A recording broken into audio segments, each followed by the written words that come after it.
Hello everyone, how are you doing? This is MD Tech here for another quick tutorial. In today's tutorial, I'm going to show you how to go about creating a new local user profile on your Windows 10 device. So this should hopefully be a pretty straightforward process here, guys. And without further ado, let's go ahead and jump right into it. So all you have to do is open up the search menu, type in settings, best result, come back with settings, go ahead and open that up. Now you want to select the accounts tile. And now on the left side, select family and other users. And now on the right side where it says other users, select the add someone else to this PC, and then select that I don't have this person's sign-in information,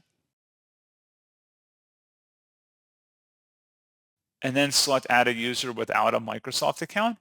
And then you can go ahead and create a local user account for them. You can sign out of this user account once you've created it, or restart your computer, and you can add a password here, and you just created a new user account for your device. So pretty straightforward process on that, guys. And as always, thank you for watching. I do hope that I was able to help you out, and I do look forward to catching you all in the next tutorial. Goodbye.